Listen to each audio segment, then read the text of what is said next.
Hey everyone, I'm Kristen, the cross stitching runner, and welcome to my channel. I want to say a big hello and welcome to all new and returning viewers. And if by chance you've stumbled across this channel is all about cross stitch with a bit of life stuff thrown in.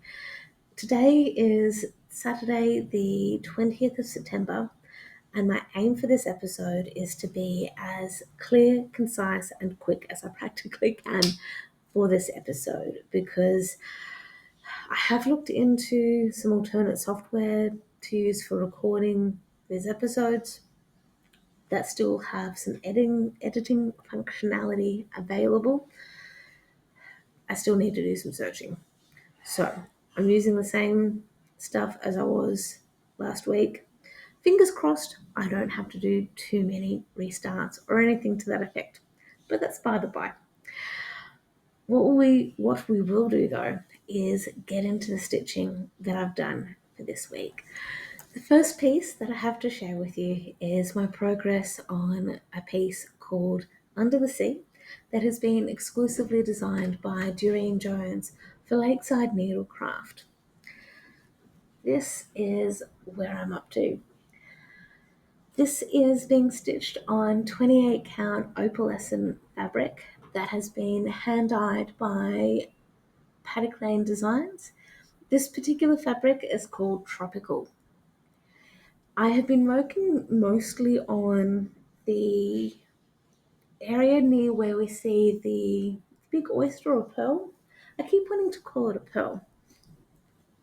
And hopefully, if you were with me last episode, you'll see that I've also added the stingray, got some more of the ocean style plants.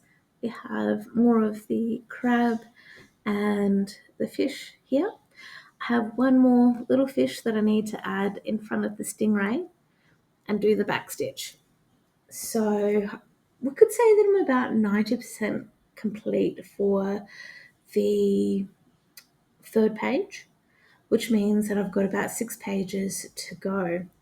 I haven't done any calculations to figure out if I'm on track or not, because for the new people who have come along for this episode, I'm aiming to enter this piece into the Canberra Royal Show for next year under their theme of Under the Sea.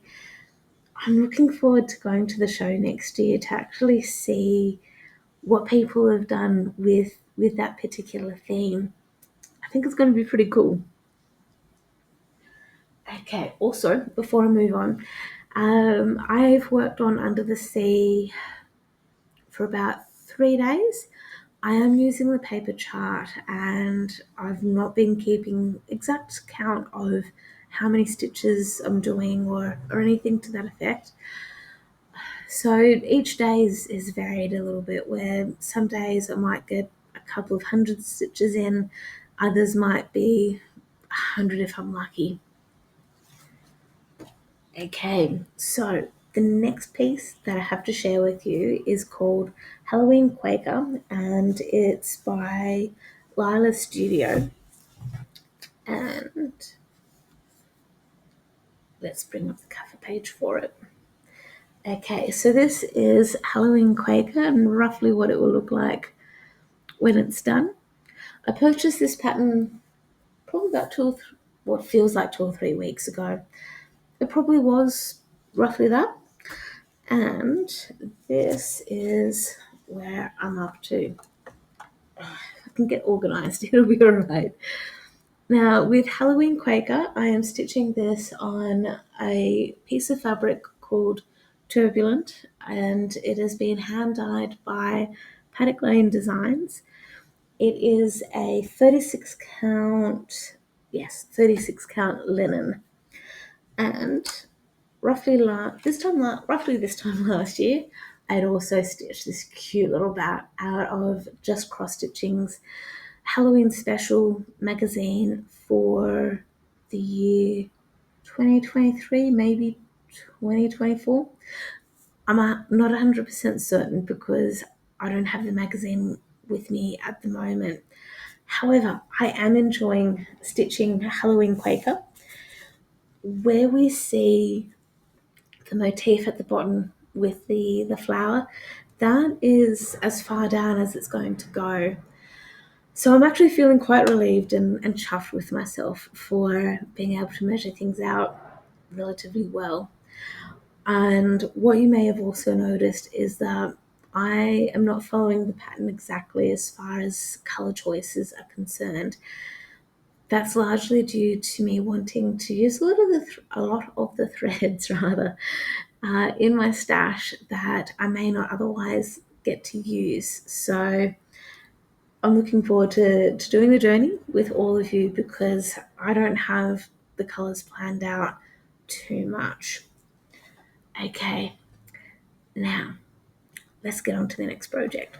Okay, just before we jump into the next piece I have to share with you, I do want to note that with Halloween Quaker, I worked on it for one day, so to speak, which worked out to being nearly half a day for a few hours yesterday anyway. And I was amazed by how quickly I got through a lot of the stitching on it, where my notes are saying that I put 631 stitches into it. So that I'm pretty chuffed with myself for that. I'm still amazed by how quickly those Quakers are to stitch. Anyway, now for the next piece. I have been working on a little bit a piece called Moons Out, Brooms Out by Autumn Lane Stitchery. I started this particular piece this time last year for the spooky stitching, and this is where I'm up to. So this time last year I had stitched the broom. I am personalising it in the sense that the yellow that we see for the broom is actually a variegated thread from Cottage Garden Threads, and I just really wanted to use some, similar to the Quaker, some of the threads that could add to that extra personalisation. So this particular piece I'm stitching on a 16 or 18 count navy blue Ada, and I'm not sure if it'll show up very well on the screen, but I've actually started on the witch's dress, which is the DMC 939. So stitching just a bit of the skirt of the witch's dress. So that's making it a bit awkward. Yesterday when I had sat down to put some stitches into Moons Out, Brooms Out, I was brought back to my early days of stitching. I forgot how stiff Ada can be because I feel like I've been spoilt now with a lot of the other fabrics I have been working on, like especially with the first two pieces that I've shared with you. Both fabrics are beautiful to stitch on. They are soft and pliable and comfortable to work on.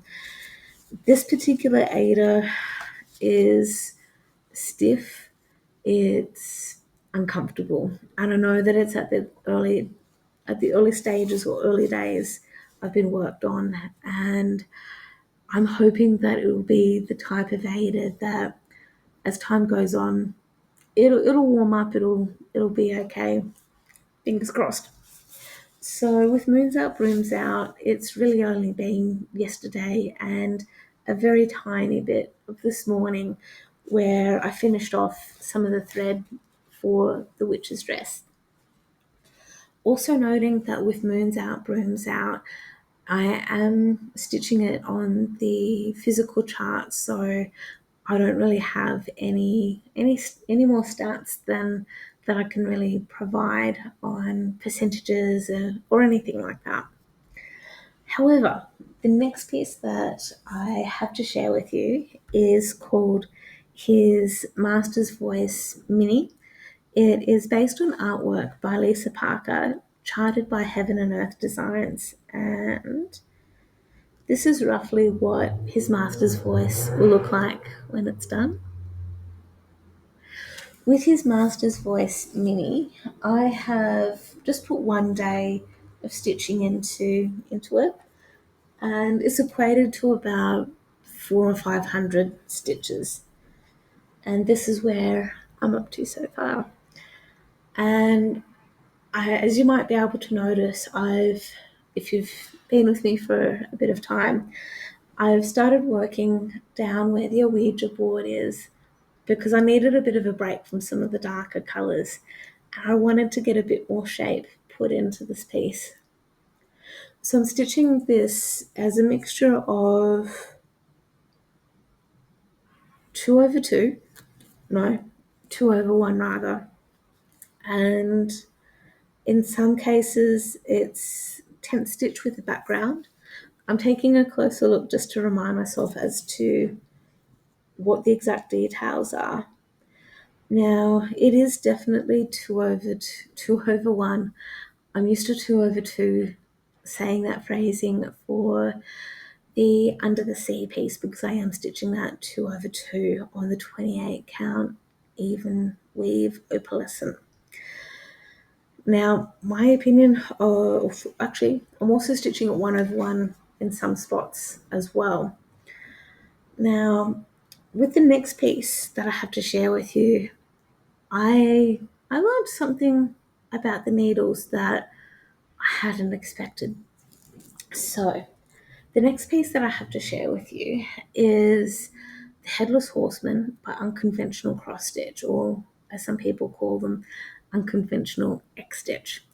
So, with the Headless Horseman, I have been stitching it 2/2, 2/1 rather. Let's get it right. I have been stitching it 2/1 because I wanted the coverage, like we were seeing a bit, for his Master's Voice Mini. What I learned though is with the needle that I was using, it's one of those ball tip needles. The ends of those ball tips can break. That I did not know until quite recently. So to put into perspective, this is what Headless Horseman will look like when it's done. I started Headless Horseman last year, so at the moment it is looking like just a blob of colour on the fabric, especially when we consider how big the piece is going to be. So this is where I'm at, and I feel embarrassed to say that I broke my needle a little bit because the stitches were getting just a bit too thick for the needle to push through.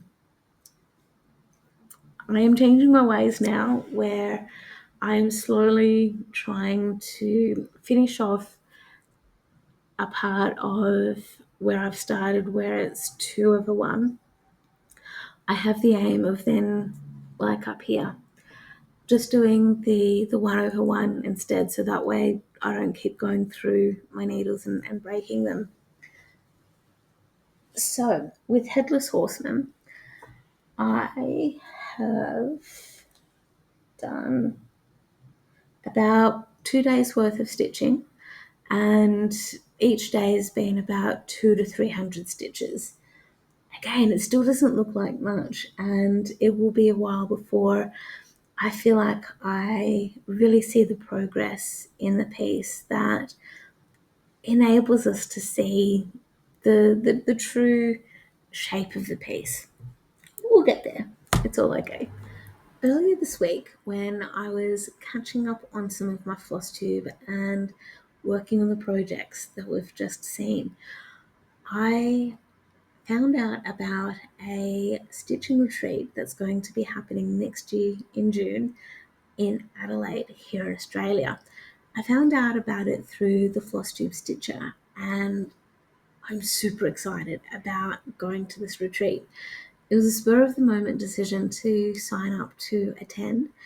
However, I'm really looking forward to it because this year I've only been to one stitching retreat, which was a virtual event hosted by the Black Needle Society. And after attending my first in-person stitching retreat last year, and I started getting notifications and those sort of memory things popping up on my different devices.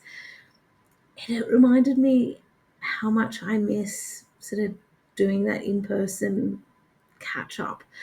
Hopefully, next year in June, I won't be as nervous and constantly in and out of my seat.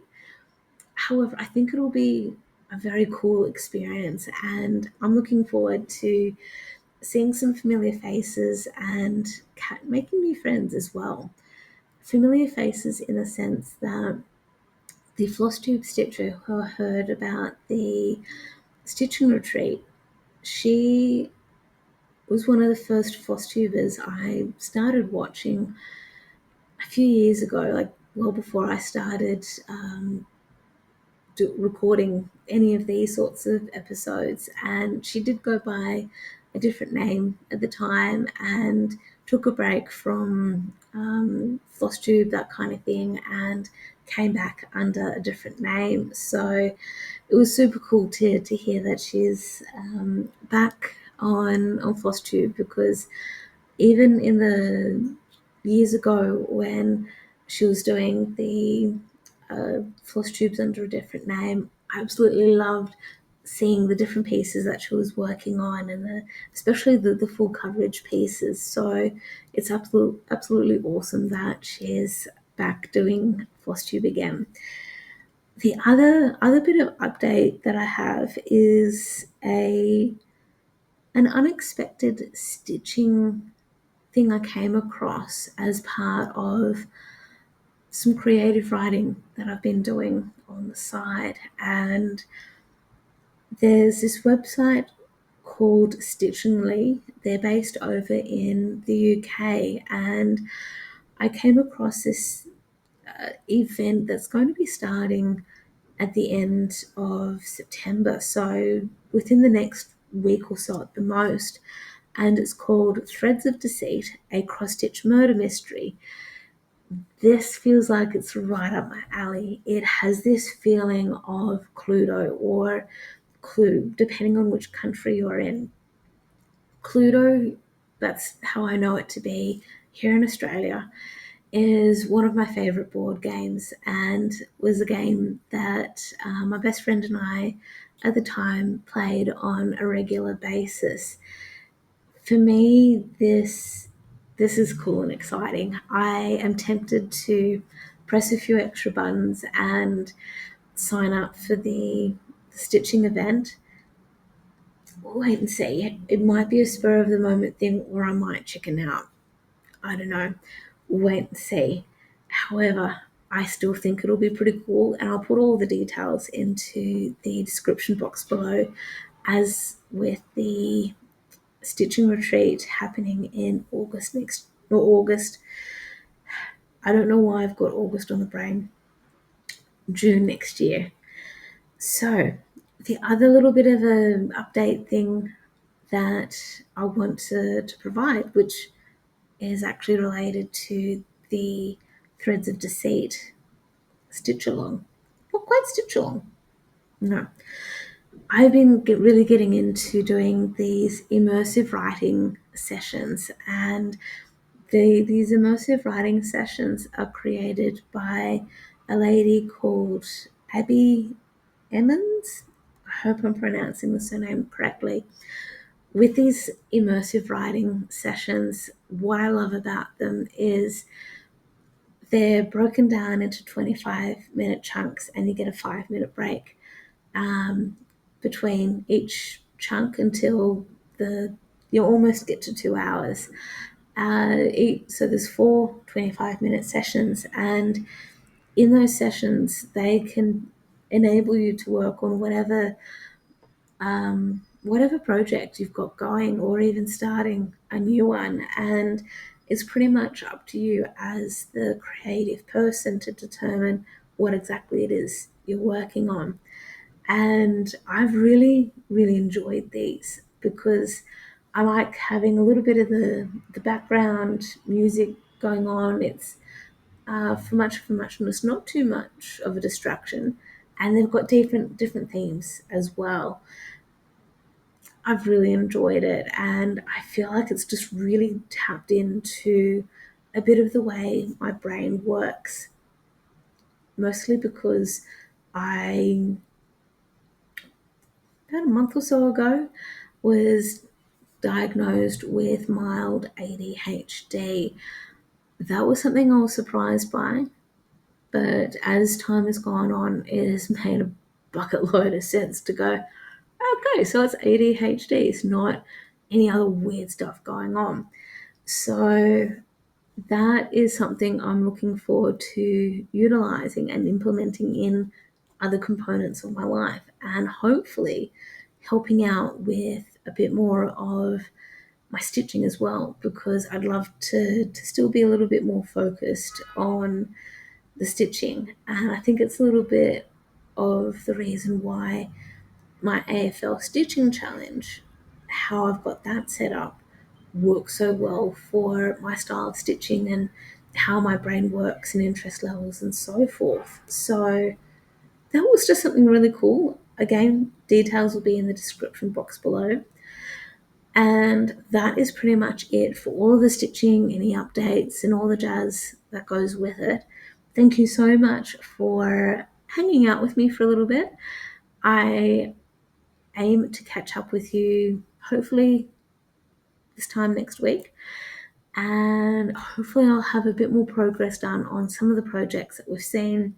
I do have a couple of whips that I'd started last week that I hope to be able to put a bit more progress into. Until next time, happy stitching, everyone.